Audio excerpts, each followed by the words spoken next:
Hello, everyone, and welcome back to the English Learning Podcast. I'm Jason, and I'm really happy to have you with us today. And I'm Julia. We are so glad you're here because today's topic is super exciting and very important for every English learner. That's right. We're going to talk about how to think in English. Many learners can read and write in English, but when it comes to speaking, they feel stuck. Why? Because they are always translating from their native language into English in their head. Exactly. And that translation step takes time, makes you nervous, and sometimes even makes you lose confidence. But when you learn to think directly in English, everything changes. You can speak faster, understand better, and sound more natural. In today's podcast, we're going to show you what it really means to think in English, why it's so powerful, and how you can train your brain to do it step by step. And don't worry, we'll also share some easy daily practices, mistakes to avoid, and even a small challenge for you at the end. So, if you're ready to stop translating and start thinking in English, stay with us. This episode is going to be really useful. Let's get started. So, Julia, before we go deeper, let's answer the big question. What does it actually mean to think in English? Good point, Jason. Many learners hear this advice, but they're not always sure what it means. Thinking in English simply means using English words, phrases, and sentences in your mind without first translating from your native language. Right. For example, imagine you see an apple. If you're thinking in your native language first, you'll say the word in your own language and then translate it to English. Oh, that's an apple. That process is slow. But if you're thinking directly in English, you see the apple and immediately the word apple, or even a phrase like I want to eat that apple comes to your mind. There's no translation in the middle. Exactly. It's like when native speakers see something, they don't have to translate, they just recognize it and think in their own language right away.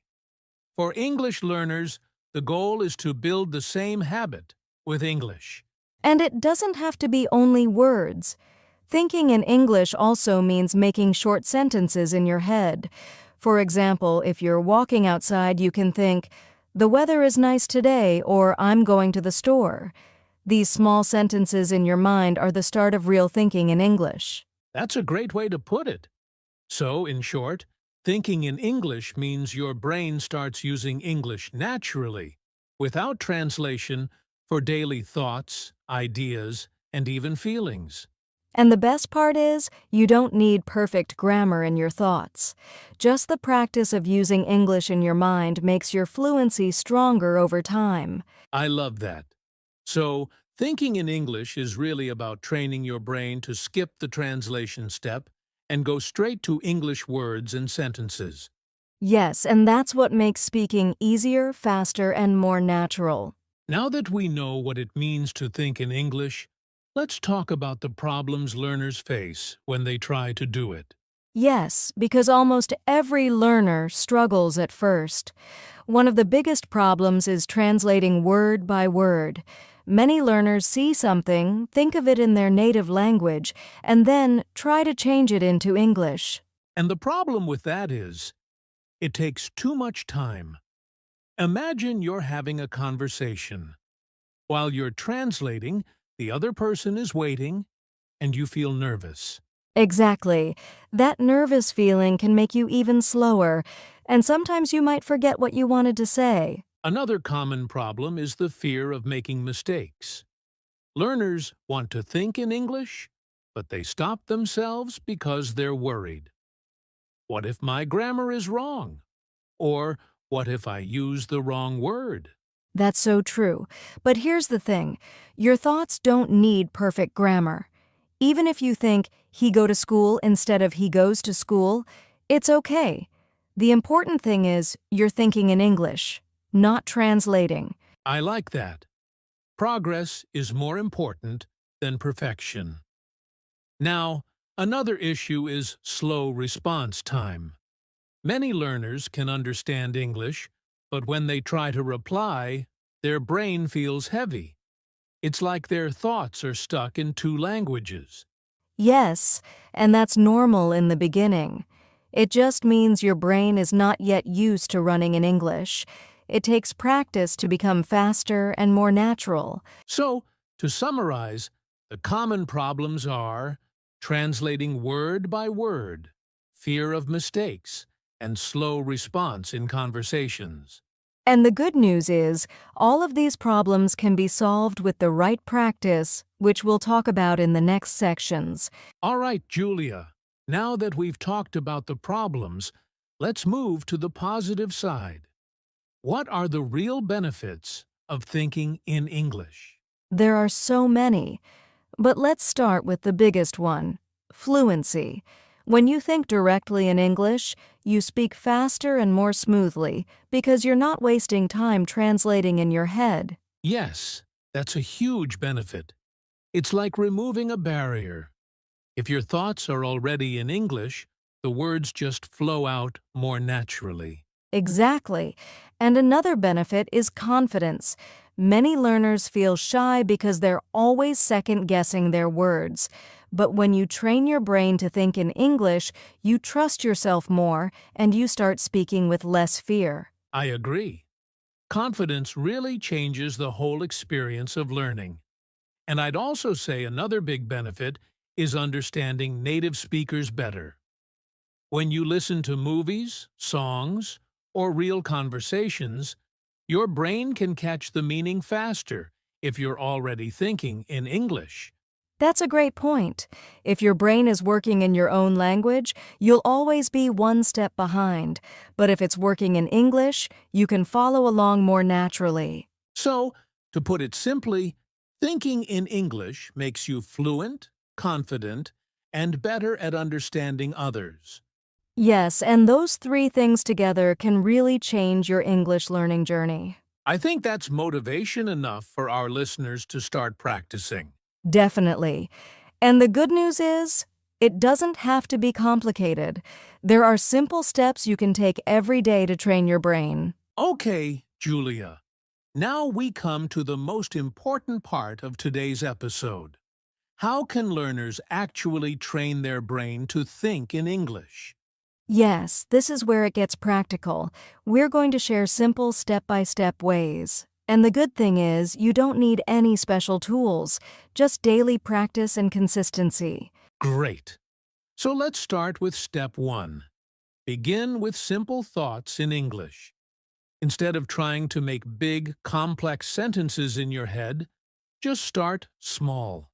For example, when you wake up, think, I am tired, or I need water. That's right. Small and easy sentences are powerful. If you try to think about difficult topics right away, you'll feel frustrated. But if you start with simple everyday thoughts, your brain slowly gets used to working in English. Exactly. Which brings us to step 2. Practice with daily objects and activities. Look around you and name what you see. For example, this is my phone. I'm drinking tea. The window is open. Yes, this is like giving your brain little reminders that English is everywhere. The more you connect English to your real life, the faster you'll start thinking naturally in it. Now let's move to step 3. Use self-talk and your inner voice. This is one of my favorites. Basically, you talk to yourself in English, inside your head, or even out loud. Oh, I love this one too. For example, if you're cooking, you can say, I'm cutting the onion. Or if you're walking outside, I see a big dog. It may feel strange at first, but it's a fantastic way to practice. Absolutely. It's like creating your own mini English world inside your mind. And don't worry about mistakes. The point is to practice, not to be perfect. Right. Now, step 4. Watch, listen, and imagine in English. When you watch a movie or listen to a podcast, try not just to understand, but also to imagine yourself in the conversation. For example, if a character says, "How was your day?" Imagine how you would answer in English. That's a powerful trick. You're not only listening, but also participating with your mind. And this makes your brain more active in English, instead of just being a quiet listener. Exactly. And finally, step 5. Think in full sentences, not single words. Many learners only think apple, book, or go, but to really train your brain, you need to connect those words into short sentences like, I want an apple, or she is reading a book. Yes, sentences are key because that's how real conversation works. Even short sentences like, I'm hungry, or the bus is late help you build natural thinking habits. And remember, this process takes time. You won't start thinking fully in English overnight, but if you practice these 5 steps every day, you'll notice big changes in a few months. That's right. So let's quickly repeat the steps. Start with simple thoughts. Practice with daily objects. Use self-talk and inner voice. Watch, listen, and imagine in English. Think in full sentences. And if our listeners follow these steps consistently, their brain will slowly shift from translation to natural English thinking. Exactly. That's the real secret to fluency. All right, Julia, we've shared the steps for training your brain. But I think it's also important to talk about what mistakes learners should avoid. Yes, because sometimes learners practice in the wrong way, and it actually slows down their progress. One big mistake is forcing speed too early. They try to think super fast in English from the very beginning. Right, and that usually leads to frustration. It's okay to think slowly at first. Speed will come naturally with practice. Exactly. Another mistake is focusing too much on grammar while thinking. Some learners stop every few seconds to ask, is this sentence correct? But remember, your inner thoughts don't need perfect grammar. That's so true. Thinking time is practice time, not exam time. And one more mistake is depending only on translation apps. If you always check Google Translate for every word, your brain never learns to work in English on its own. Yes, using a dictionary is okay sometimes, but don't make it a habit. The goal is to let your brain become more independent in English. So, to keep it simple, don't force speed, don't over-focus on grammar, and don't depend too much on translation. Exactly. Avoid these mistakes and your practice will be much smoother. So, Julia, we've talked about steps and mistakes, but I know our listeners are wondering, how can I fit this into my daily life? Yes, that's a great question. And the answer is a simple daily routine. You don't need hours of study. Just a few minutes every day can make a big difference. Absolutely. Let's break it down. Morning routine. When you wake up, try to think 1 or 2 sentences in English. For example, I'm still sleepy, or I need to brush my teeth. It's a simple way to start your day with English. That's a great habit. Next is small practice during the day. Whenever you're doing something normal, like eating lunch, waiting for the bus, or shopping, describe it in English in your head. For example, I'm buying bread, or the bus is late again. Yes, and it doesn't need extra time, because you're just using the moments that are already part of your life. Exactly. Then comes the evening reflection. Before you go to bed, take 1 or 2 minutes to think about your day in English. For example, today was busy. I met my friend. We had coffee together. I love that. It's like making a short daily diary, but in your mind. And if learners do this every day, they'll slowly train their brain to live more in English. That's right, so the plan is morning routine, small practice in the day, and evening reflection. Very simple, very effective. And the best part is, you don't need to be perfect. The key is to be consistent. Now, Julia, I think our listeners might be asking themselves, does this really work? Can I really train my brain to think in English? Yes. And the answer is absolutely yes. I've seen so many learners succeed with this method. For example, one of my students used to translate every single sentence in her head. She was shy and very slow in conversations. I can imagine that must have been hard for her. It was. But she started small, just thinking about her daily activities in English. After a few months, she told me, "Julia, I don't even notice it now. I just think in English automatically." Her fluency improved so much. That's such a powerful example. I had a similar story with a friend who moved abroad. At first, he struggled a lot, but after making English part of his daily thoughts, like shopping lists, plans, even jokes in his head, he became fluent and confident. That's the beauty of it. It doesn't matter where you live. You can train your brain anywhere, as long as you practice daily. Exactly. And we want our listeners to know, if others can do it, you can too. Consistency is the secret. Yes, just keep going, even if progress feels slow.